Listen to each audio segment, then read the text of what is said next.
Alors les Celtics, Alors, c'est les vacances. gone fishing. C'est un peu tôt, mais c'est les vacances. On s'installe peinard. C'est l'heure du petit apéro spécial Boston. Alors pour ceux qui se posent la question, comment ça veut dire qu'à chaque fois qu'une équipe est éliminée, vous faites le bilan? Non. Il y en a juste une ou deux comme ça dont on peut parler un peu parce que parfois la sortie de piste est un peu déconcertante, frustrante, décevante, calamiteuse.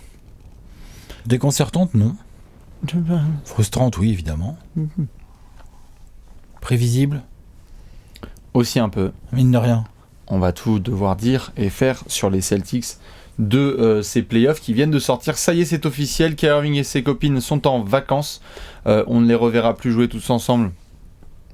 Reste à voir qui sera là encore à la rentrée prochaine. Hein, On va en octobre. parler ou pas? On va en parler évidemment. Faisons les choses dans l'ordre. Donc on vous laisse vous installer peinard. Il y a d'abord évidemment tout ce qui a mené jusque-là, jusqu'à cette série. La série perdue contre Milwaukee avec la manière, comme Kyrie l'a dit, notamment le ass kicking, le ass whooping, comme on dit là-bas, chez l'oncle Sam.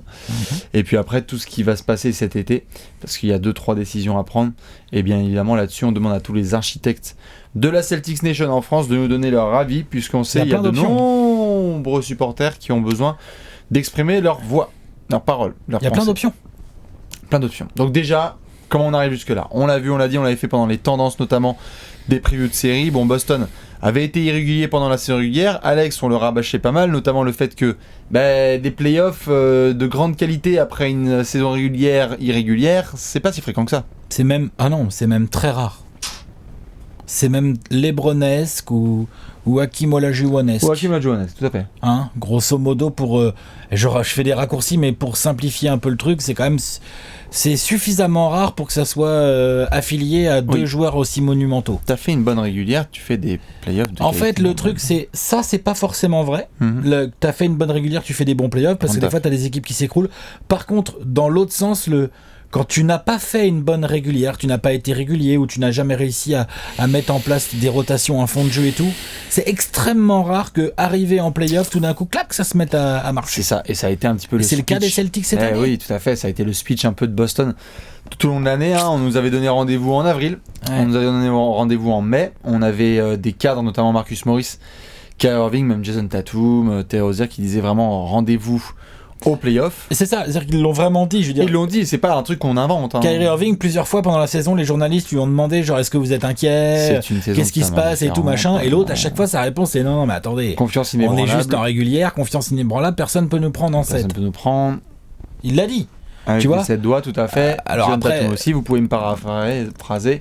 On sera en finale NBA. Il y avait des petites pépites comme ça. Hier soir, avant le match, Marcus Morris était encore là dans les médias en train de dire on est la meilleure équipe de l'Est. Tu vois?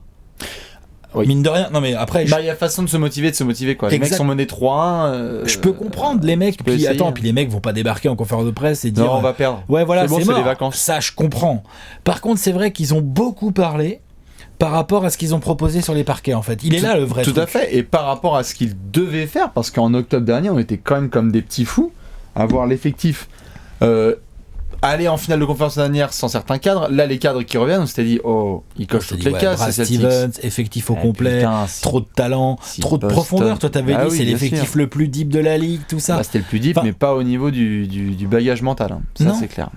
Et en plus sur la série à laquelle on vient d'assister contre Milwaukee, t'as la sensation que que le banc, que Milwaukee est plus deep, que son banc est meilleur et tout. Clairement, plus expérimenté, plus deep.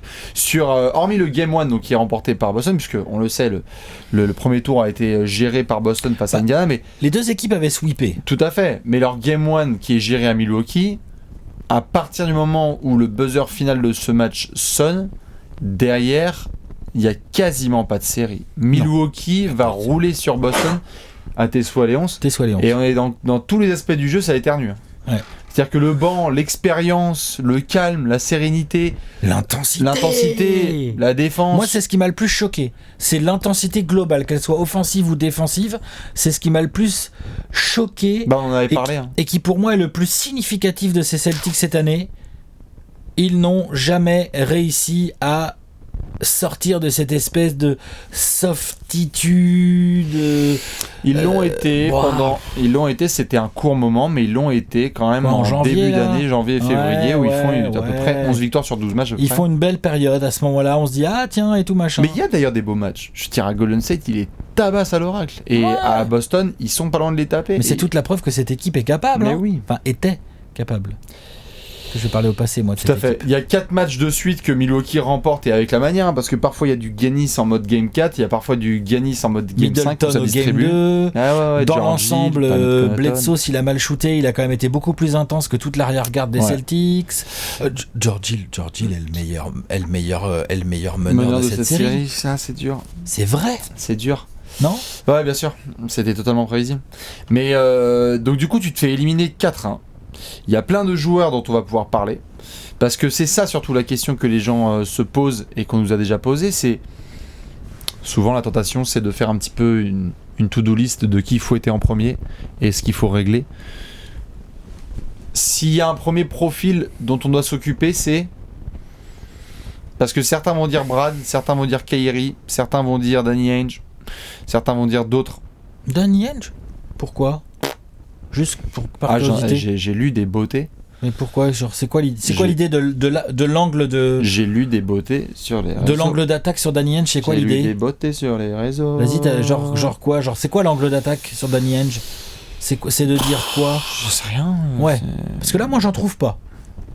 Je dis pas qu'il est exempt de tout reproche, je dis juste que sur cette saison-là, genre, pour moi, il a donné à son équipe et à son coach un effectif bien construit, complémentaire, avec du talent, de l'expérience. Enfin, parlons de Brad Stevens en premier alors. Ouais. Parlons de Brad Stevens, qui est ciblé par beaucoup de monde, qui a été adoubé pendant quelques temps, notamment pour son fighting spirit.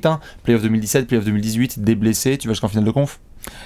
Donc sa faculté à motiver ses gars, à leur faire comprendre que être underdog c'est bien et tout, sa faculté aussi à trouver les bonnes réponses tactiques aux problèmes qui lui sont posés. Ouais. Mine de rien. Moi je me rappelle très bien d'une couve de Léonce où on met Brad Stevens devant un échiquier. Tout à fait. On est d'accord. C'est pas pour rien. Et là, effectivement, du début de cette régulière à la fin des playoffs, on n'a jamais senti Brad Stevens en mode tiens ça y est, elle a trouvé l'équilibre, tu sais. Tiens ça y est. Il y a eu des tout petits moments. Ouais, mais voilà, mais on n'a pas eu de continuité. Petits moments, c'est parce que j'évite le jamais, mais c'est juste. Mais on n'a jamais trouvé de continuité. Ouais. Il y avait de la réintégration de Gordon Hayward qui s'est faite progressivement. Il y avait le jeu en triangle avec Terry Rozier, Marcus Smart, Kyrie Irving à mettre en place. Il y avait la réintégration des jeunes. C'est-à-dire que Tatum et Brown font de tels playoffs, et là t'as Hayward qui revient et t'as Marcus Morris qui est en dernière année de contrat. Ouais. Ça a créé un tel bordel que Brad Stevens, en fait, il l'a dit lui-même en sortie de playoff là. Il a dit voilà, ça a été l'année la plus difficile pour lui en termes de coaching, en termes de difficultés vraiment quotidiennes. Il a pris beaucoup à charge. Il a dit lui-même qu'il avait fait un mauvais boulot. Il l'a dit. Bon. Écoute, au moins il prend, un peu de leadership, il prend ses responsabilités, tu vois, il assume. Mais tu as cette impression, comme tu le disais là, que ce côté un petit peu soft et gentil garçon de Boston passait aussi par un coach qui n'a pas su trop comment mettre des tartes à ses cadres. Premièrement, ça c'est tout à fait vrai. Il n'a pas su trop comment mettre des tartes à ses cadres, et après, donc ok, Brad Stevens, tactiquement, aussi bizarre que cela puisse paraître, il n'a pas réussi à trouver les bonnes formules, notamment en termes de rotation, avec cet effectif très riche, et avec ces jeunes qui avaient beaucoup joué en play-off l'année dernière, qui se sont retrouvés dans des rôles un peu plus secondaires, donc difficile à gérer. Une attaque moyenne. Attaque moyenne, défense capable, attaque moyenne. Ensuite, à sa décharge, c'est vrai qu'il n'a pas réussi à mettre les bonnes claques, ou les claques comme il faut, alors à ses leaders. À sa décharge, c'est quoi staff de leader de Kyrie sur la saison, par exemple ? Oui, même. Oh, tout à fait. Tu vois, tout à fait. Bien sûr. Kyrie, on va pouvoir en parler, mais c'est clair que ça n'a pas aidé Stevens. Genre, à un moment donné, c'est vrai que le coach doit travailler sur ses leaders et sortir la machine à baffe quand il faut. On est d'accord. Mais à un moment donné, si les mecs sur le terrain ou dans le vestiaire ne sont pas eux aussi en mode tu peux pas, le coach, c'est pas lui qui va aller mettre des tartes à la défense adverse. C'est tout le souci, c'est que les mecs qui portaient un peu les balls de Boston cette saison, c'était Marcus Morris et Marcus Smart. Et malheureusement, avec tout le respect qu'on a pour eux et la belle saison qu'ils ont pu faire régulière, ce sont des seconds couteaux. Et quant à Kyrie dont on va parler en détail, mais aussi Al Horford qui a eu des blessures et la réintégration d'Hayward qui s'est faite vraiment crescendo pour pas dire trop lentement. Bah ton coach, quand tu peux pas compter sur tes piliers vétérans, impossible de faire passer ton message à tout le monde, quoi. Et donc tu t'es retrouvé dans un jeu parfois totalement différent de celui qu'on avait connu avec Brad Stevens, où c'était recentré vers des individualités et des isolations, alors qu'on connaissait le mouvement de balle suprême, quoi, la team avec Jay Crowder, Isaiah Thomas et tout, quoi. Ouais. Là on était très très loin de ça. Kyrie ne fit peut-être pas très bien non plus là-dedans. Et alors c'est là qu'on en vient à Kyrie. Je parle pas que le leader, hein, non, d'un point de vue technique, quoi, ouais, le joueur, quoi. Tout à fait, l'approche. C'est Monsieur Grant Hill qui s'est lâché un petit peu, vous pourrez le voir sur les réseaux sociaux, et qui a dit voilà, il y a des franchises dans lesquelles il faut respecter certaines valeurs. John Havlicek, Larry Bird, Kevin Garnett, Bob Cousy, ça se défonce, quoi. Bill Russell, Paul Pierce aussi. Et tout à fait. Et en fait, Kyrie Irving n'était peut-être pas trop dans cette lignée. Un peu basket loisir, quoi. Il a essayé pendant certains moments de montrer des aspects de compréhension au niveau du leadership, mais quand il se retrouvait face à la difficulté, putain, là, la fin de saison, là, donc contre Milwaukee, alors, j'ai pris 22 shoots, j'aurais dû en prendre 30. Oui, c'est il y a deux vraiment, enfin dans son, il y a ce qu'il a, en fait le fossé immense qu'il y a entre cette espèce de confiance qu'il essaye de nous faire avaler en conférence de presse, en mode personne peut nous prendre en 7, en mode je suis hyper confiant, ça me dérange pas, ça. On a le talent. Non mais attends, le fossé qu'il y a entre ce qu'il déclare et ce qu'il y a après sur le terrain, ouais. C'est ça que je... Non, moi non plus. Attends, moi si Kyrie Irving, il dit personne peut nous prendre en 7, et que il est dans la continuité du Game 1 avec les Celtics, et qu'en fait c'est 4-1 Celtics, c'est pas 4-1 Bucks, et qui prend pas backdoor sur backdoor de Georgie et qui fait pas la bola à 3 points. Attends, on est les premiers à faire l'apéro dans l'autre sens, et on fait genre GG et gros respect, et mec il a posé ses balls et tout ça, tu vois bien. Le problème c'est que là dans les actes il est pas. Sauf que là le mec nous fait genre ouais en 7 personne nous prend, et que là maintenant alors que c'est un joueur exceptionnel, on est tous en train de se foutre de sa gueule en mode bah ouais t'as raison, t'as pu en faire que 5 en gros, enfin tu vois genre ouais, c'est clair, c'est incroyable, c'est défensivement comme offensivement là, sa fin de saison les deux côtés, des deux côtés c'était vraiment hard, parce que tu vois moi que Kyrie Irving il ait du mal défensivement, je dis pas que c'est bien, je dis juste ça a jamais été un gros défenseur Kyrie, moi je l'ai même traité de très tôt des fois et tout. Par contre putain en attaque mec, qu'est-ce que c'est que ça? Qu'est-ce que c'est que ça? Tu rates des tirs, long tir à 2 points avec les 2 pieds sur la ligne à 3. Sois plus agressif. Avec 18 sur l'horloge. Et surtout, l'attitude, le body language, sois dedans. Ouais. Sois dedans, mec. Hier, quand il fait son airball, franchement, t'as l'impression que le match est fini. Non, je pense que oui. Je pense que quand ils ont pris la première sauce un peu par Milwaukee, lui, capable, et il a déjà montré, il a déconnecté. Il a baissé les yeux. Il a fait bon, je suis déjà à Boston. Il a baissé les yeux. Et de toute façon, sa conférence de presse, elle va dans ce sens. Certains reporters ont vu notamment qu'il était là pendant que Budenholzer parlait parce qu'il avait envie de se débarrasser de la conférence de presse le plus vite possible. Et qu'il a répondu comme il pouvait, c'est-à-dire oui, alors laissez-moi retourner à Boston, déjà, vivre des trucs que font les êtres humains normaux, donc aller voir ma famille, et puis on parlera de la suite quand il le faut. Kyrie et Stevens sont souvent les deux pointés du doigt. Après, il y en a, c'est vraiment un naufrage collectif, quoi. C'est-à-dire que les prémices qu'on a vues de Jason Tatum l'année dernière en play-off, cette saison, ça a été beaucoup plus compliqué. Où est-ce qu'il s'y retrouve ? Decision making, choix de shoot. Ouais, mais là par contre, compliqué. Je veux bien qu'on critique Jason Tatum, mais putain, il a 21 ans, c'est sa 2e saison. Il a du talent. Non mais attends, il a du talent, c'est évident. C'est pas simple ce qui lui a été demandé. Bien sûr, mais bon. C'est pas simple. Comment veux-tu qu'un mec comme ça de 21 ans puisse donner sa pleine mesure, ou au moins progresser, ou tu vois bien s'intégrer, quand de toute façon autour de lui ça fonctionne pas bien, quoi. Oui. Franchement, je suis d'accord. C'est dur. Non, je suis d'accord, il a même été dans les rumeurs dur. Et tout en février, puisqu'il y avait du Anthony Davis dans tous les sens, et il réapparaîtra dedans. Je dis juste simplement que dans la façon dont il a joué, même lui, dans la façon dont il a joué, je sais que c'est difficile, il a envie de se faire son image, on le sait, les joueurs NBA qui débarquent tôt doivent d'abord développer leur propre image et ensuite voir ce que ça donne au niveau collectif, mais même d'une manière globale, je suis pas sûr que Jason Tatum ait fait vraiment une incroyable 2e saison par rapport aux attentes qu'il y avait, quoi. Mais oui, mais moi je suis d'accord pour dire qu'il a pas fait une grande 2e saison, mais je ne suis pas d'accord pour qu'il... Je pense qu'il est pas du tout le principal responsable. Ah mais j'ai pas dit ça, hein. Je dis simplement que c'est là où je veux vraiment mettre l'accent, c'est que c'est un naufrage collectif, donc chacun y a mis aussi du sien. Donc Terry Rozier, s'il a pas aussi son temps de jeu, et comme il a dit en sortie de match de défaite, il a fait c'est moi qui ai pu se sacrifier, allez tous vous faire foutre. Moi je comprends, mais en même temps, en gros, sa saison elle est pas non plus folichonne quoi. Et je comprends puisqu'il est en dernière année de contrat, mais ça n'a pas été. L'intégration même de Hayward, pareil. Je pensais que Hayward allait se ramener un petit peu plus le couteau entre les dents. Je trouve qu'il a été très tatillon quoi. Très soft. Très hésitant. Et on n'a pas tous eu une cheville en Y, hein, bien sûr. Mais c'est vraiment troublant quand tu vois un effectif aussi talentueux et avec une structure et des valeurs fortes. On parle quand même des Celtics tomber dans une telle galère quoi. Il faut aussi, et on va pas s'éterniser 2 heures dessus, mais il faut aussi rendre hommage aux Bucks et au contexte qu'ils ont mis sur les Celtics, c'est-à-dire qu'ils ne leur ont pas laissé une seule chance. Oh, bien sûr. Et ils les ont pris à la gorge et ils les ont tabassés. Vraiment. C'est-à-dire, tu sais, c'est un peu comme, c'est un peu comme un boxeur qui est moins fort. Ouais, mais le mec, quand les Celtics se sont retrouvés dans les cordes, ça a été uppercut, direct dans le foie, coup de coude, coup de genou. Ouais, mais au moins, et après, quand il tombe, c'est coup de pied dans les côtes. Bien sûr, mais tu vois ce que je veux dire, genre vraiment. Mais fais semblant. À la limite, si tu te relèves, vas-y. Genre, ne te cache pas derrière l'arbitre, tu vois. Non.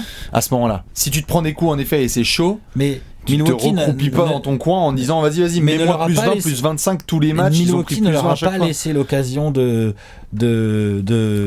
réagir. Mais ils auraient pu.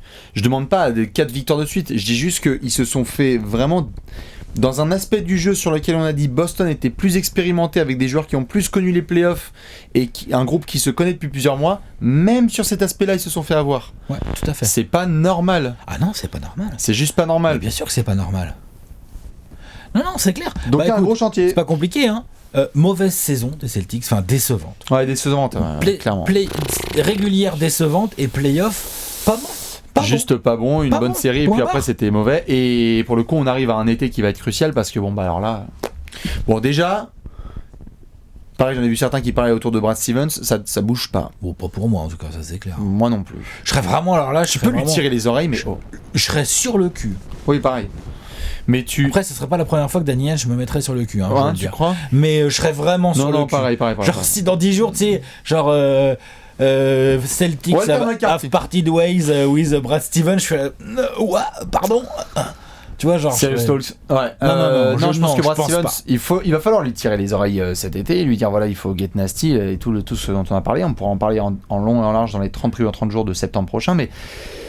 Dossier Kyrie Irving, agent libre donc au 1er juillet, possibilité de prendre un contrat max. Player option. Bon, arrête. Non mais attends. Mais bien sûr, je dis pas qu'il va la lever. Je dis juste, c'est juste pour mettre des contextes différents.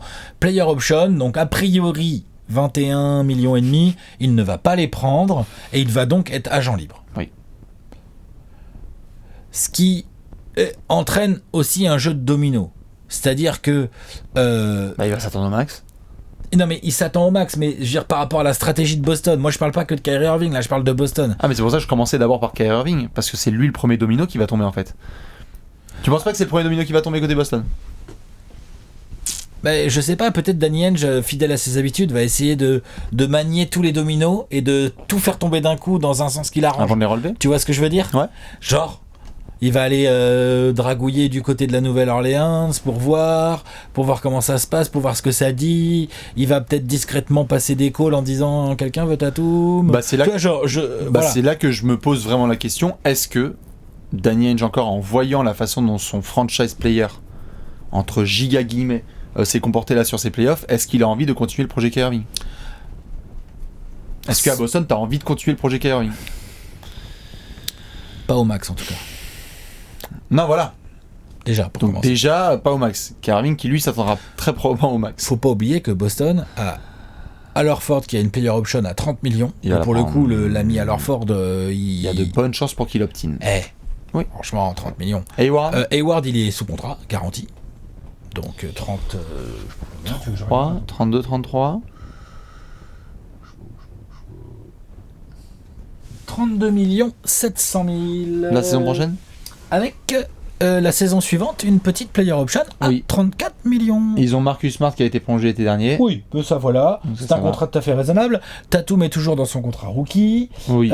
Ils ont le cas Kyrie Irving à gérer. Ils ont le cas Marcus Morris à réfléchir éventuellement. Terry Rozier restricted agent libre. Vu les propos qu'il a eu. Ils ont éventuellement Jalen Brown qui va être éligible à une extension. Ouais. Pourquoi pas ? Pourquoi pas ? Combien ? Tu vois ? Genre, ils ont quand même pas mal de trucs à réfléchir. Et ils ont du pic de draft aussi qui va être décidé par de la loterie. On va le voir avec tout ce qui est Memphis et il y a du Clippers, du Kings, je crois dans la. Ils ont Kings, mais c'est entre eux et les Sixers. Là, je sais plus comment ça marche exactement. C'est donc, tendu. Il y a beaucoup de questions à se poser. Je me pose vraiment cette première question, c'est est-ce que tu continues le projet Kyrie Irving si tu es Boston ? C'est-à-dire qu'au-delà de lui proposer, tu vas lui proposer amicalement, tu vas lui proposer un contrat, mais est-ce que je ne vois pas Danny Ainge proposer un contrat max à Kyrie Irving ? Est-ce que tu irais jusqu'au fait que Danny Ainge, genre, il lui propose pas de contrat ? Genre, il lui proposera un contrat, mais pas un max. Si Kyrie Irving ne lève pas son option, donc devient agent libre, qu'est-ce que lui propose Danny Ainge ? Il lui proposera un contrat qui permettra notamment de faire en sorte que Anthony Davis soit designated. S'il devait y avoir, s'il devait y avoir. Donc il essaierait de positionner Kyrie Irving en mode deuxième joueur, quoi. Lieutenant d'un gros joueur. Ouais. Mais est-ce que Kyrie veut de ça aussi par rapport aux Knicks, Nets, Lakers et toute la compagnie créole là, dont on n'arrête pas de parler en ce moment ?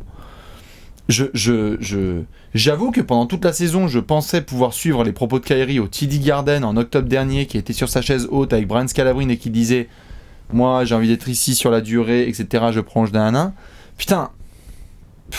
C'est ouf, qu'est-ce qu'il a trop parlé lui je sais pas. Au niveau com, c'est un cauchemar ce qu'il a fait. C'est tout ce qu'il ne faut pas faire. Ouais. Donc ça là-dessus sur le projet, je suis pas sûr.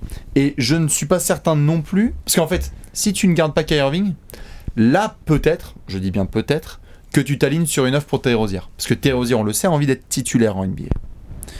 Et sur les derniers playoffs, il avait montré que potentiellement, après c'est un plafond à définir, il pouvait être titulaire dans une équipe NBA. Après, tu t'alignes, mais tout dépend, parce qu'il y a peut-être des mecs qui vont débarquer et qui vont filer 80 millions sur 4 ans à Terry Rozier, non ?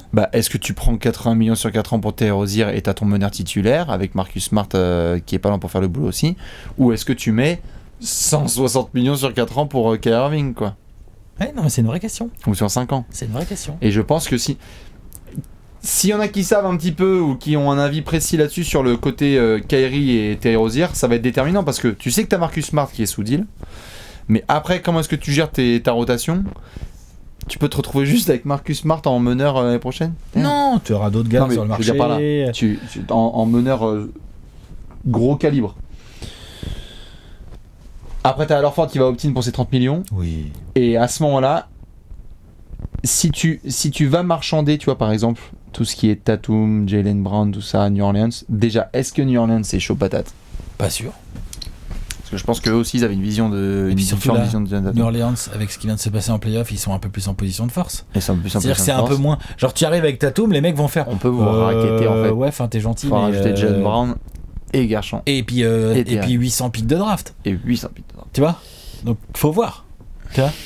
Donc ça, je demande à voir. Effectivement, là, Danny Ainge, c'est pas du tout une bonne nouvelle pour lui là. Ces playoffs ratés, cette saison régulière complètement irrégulière, le cas Kyrie Irving, Horford qui va prendre 30, Hayward qui va prendre 33. Ouais. Enfin, genre le cap, il est à 107 ou 108, un truc comme ça l'année prochaine. Donc t'as 64 sur 108. Non, oui, 63 sur 108. Donc c'est-à-dire, pas loin de 2 tiers, quoi, hein, pas loin, qui sont sur 2 joueurs seulement. Ouais.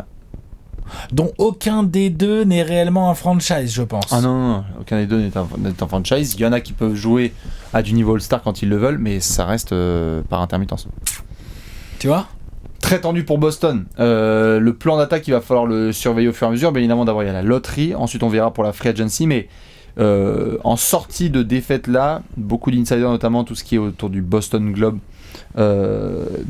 parlaient déjà d'attacher sa ceinture parce que l'été pourrait être extrêmement chargé côté Celtics. Après, cette problématique de quand tu as un noyau qui a fonctionné et que tu arrives sur les fins de contrat, re-signer des gens et tout, c'est une problématique que tout le monde a en NBA et que plusieurs équipes vont avoir cet été. Hein. Bien sûr. C'est pas juste la problématique de Boston. Non, bien sûr. Sauf que cette problématique est d'autant plus compliquée à gérer que quand en fait tes certitudes elles ont volé en éclats. C'est clair. C'est-à-dire que si on était en juin et que Boston venait de perdre en finale NBA par exemple, Et Kyrie a été solide en playoff et que bon, ok, il y a peut-être pas personne qui te bat en 7, mais il y a pas grand monde. Bien sûr. Là, Daniel, je fais, tu sais quoi, viens là, Kyrie. C'est combien le max? Allez, tiens, voilà le max, on y va, on est ensemble, on y croit, et t'inquiète, on va construire autour de Watt.